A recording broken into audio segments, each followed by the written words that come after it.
सामान्य लोक लक्ष देऊन होते। शेतकरी, युवा, महिला, असंघटित कामगार, छोटे उद्योग, नवीन MIDC बाबतची कुठले धोरण त्या ठिकाणी येत आहेत का, विद्यार्थी, हे सर्वच लोक या बजेटकडे अपेक्षा ठेवून होते।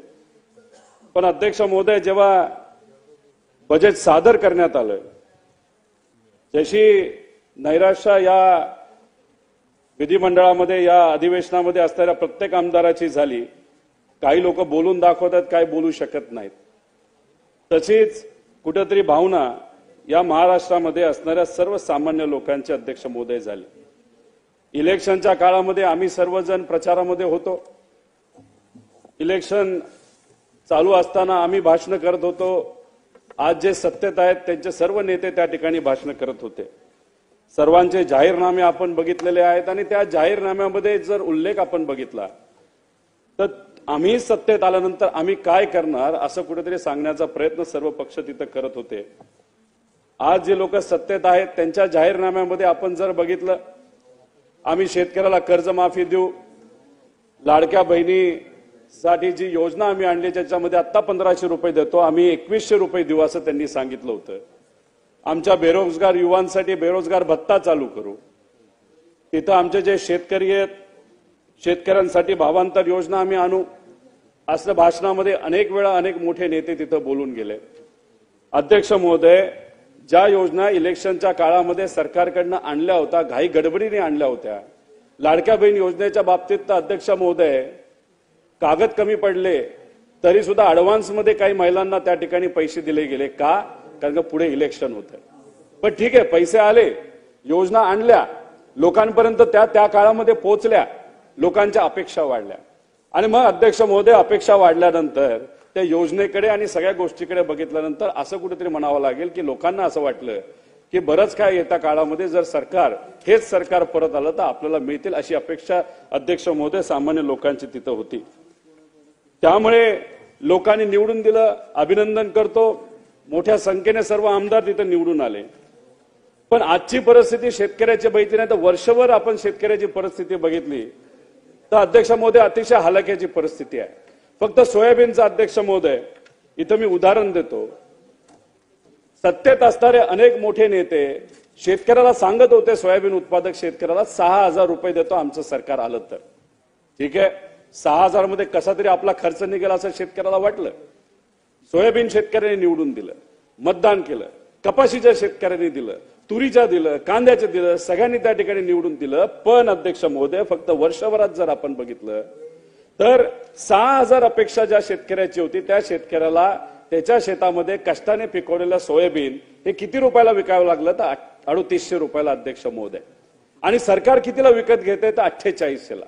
आणि आज भाषणामध्ये बोलत असताना अनेक लोक म्हणतायत की सोयाबीन विकत घेतलं। अध्यक्ष महोदय, 50 लाख टन सोयाबीन उत्पादन होतं, त्यातलं 11 लाख टन तुम्ही घेतलं, ते सुद्धा 4800 रुपये तिथं घेतलं आणि बाकी शेतकऱ्याला 3800 विकायला लागलं। 6000 आणि 3800 फरक बघितला तर अध्यक्ष महोदय 12000 कोटीचं नुकसान एका वर्षामध्ये फक्त सोयाबीन या पिकामध्ये अध्यक्ष महोदय झालं। तसंच कांद्याच्या बाबतीत 5000 कोटीचं, कपाशीच्या बाबतीत अध्यक्ष महोदय तिथं 9000 कोटीचं नुकसान झालं। आता जेव्हा नुकसान अध्यक्ष महोदय शेतकऱ्याचं होतं तेव्हा पैसा कुठून आणणार, कोणाकडनं मागणार? त्याचे नातेवाईक बघितले ते सुद्धा शेतकरी, त्यांच्याकडे पैसा नाही, बँका पैसा देत नाही। मग असं नुकसान झालं तर त्याची अपेक्षा असते की सरकारकडनं कुठेतरी मदत होईल। भावांतर योजना जेव्हा सांगितली गेली, शेतकऱ्याला वाचलं, अरे वा चांगली योजना, आपल्याला पैसे मिळतील। पण अध्यक्ष महोदय, या बजेटमध्ये भावांतर योजनेबद्दल कुठेही काही बोललं गेलं नाही। पक्षांतर बद्दल अनेक वेळा बोललं गेलं, पण भावांतर योजना जी तुम्ही बोलला होता त्याच्यासाठी जर 25,000 कोटी तुम्ही दिले असते, जो शेतकरी ज्या पिकामध्ये अडचणी तिथं जर मदत केली असती तर अध्यक्ष महोदय मी तुम्हाला सांगतो शेतकरी खऱ्या अर्थाने सुखी झाला असता। आणि आज शेतकरी अडचणीत असल्यामुळे शेतकऱ्याची मागणी आहे की आम्हाला मदत करा, आम्हाला कर्जमाफी द्या। आणि कर्जमाफी हा शब्द तिथे असणाऱ्या नेत्यांनी त्या काळामध्ये दिला होता। आणि मग आज तुमच्या हातामध्ये सगळी सत्ता असताना, केंद्रात तुमचं राज्य असताना, सत्ता असताना, राज्यात तुमची सत्ता असताना सुद्धा तुम्हाला जर देता येत नसेल तर अध्यक्ष महोदय याला आपण काय म्हणणार? सामान्य लोक म्हणतात आम्हाला फसवलं। अध्यक्ष महोदय, म्हणून मी म्हणतो, विनंती करतो की अजितदादा जेव्हा उत्तर देतील भावांतर योजनेबद्दल त्यांना बोलावं लागेल, कर्जमाफीमध्ये अध्यक्ष महोदय त्या ठिकाणी बोलावं लागेल। तसंच शेतकरी सन्मान निधीमध्ये तुम्हीच ती योजना आणली, चांगली गोष्ट आहे। काही दिवसांपूर्वी ऑनलाईन आपले मुख्यमंत्री साहेब होते, तिथं पंतप्रधान साहेब होते, त्याच्यावर काहीतरी चर्चा चालू होती. बिहारमध्ये तो कार्यक्रम होता आणि या बाजूला आपल्या राज्याचे मुख्यमंत्री, ते पद अतिशय महत्वाचे आहे, त्यांनी दिलेला शब्द हा पूर्णच करावा लागतो कारण तो महाराष्ट्र शब्द असतो. त्या ऑनलाईनवर त्यांनी सांगितलं की आम्ही सुद्धा 3000 रुपये तिथं शेतकरी सन्मान निधीमध्ये वाढ देणार आहोत. अध्यक्ष महोदय, पण बजेटमध्ये याच्याबद्दलची चर्चा कुठंच तिथं दिसली नाही. म्हणून जेव्हा उत्तर फायनान्स मिनिस्टर साहेब तिथं देतील तेव्हा नक्कीच त्या बाबतीतली चर्चा करावी. कारण का मंत्री महोदयांकडे बघितल्यानंतर अध्यक्ष महोदय, प्रत्येक मंत्री रोज कुठलं तरी नवीन जॅकेट घालतात, पण आमच्या शेतकऱ्याचा फाटका साजरा बघायला कोणाला वेळ नाही अध्यक्ष महोदय. त्या अनुषंगाने अध्यक्ष महोदय, खऱ्या अर्थाने शेतकऱ्याला काय पाहिजे हे जाणून घेण्याची अध्यक्ष महोदय तिथं जरूरत आहे. लाडक्या बहिणींबद्दल बोललो, अपेक्षा अध्यक्ष महोदय, कारण का उत्पादनाला जर भाव नसेल, नोकऱ्या नसतील, हातात पैसा नसेल, खर्च जर घराचा वाढला असेल, शेताचा खर्च वाढला, छोटा मोठा व्यवसाय करतो त्याचा खर्च वाढला असेल, तर लोकांकडे अध्यक्ष महोदय या महाराष्ट्रामधल्या 80 ते 90% लोकांकडे पैसा नाही. म्हणून 1500 रुपये जेव्हा लाडक्या बहिणीला मिळाले त्यात ती आनंदी झाली. पण दुर्दैव असं की 15 रुपयामध्ये सुद्धा ती आनंदी होती, कारण का अध्यक्ष महोदय बाकी कुठंच काय मिळेना.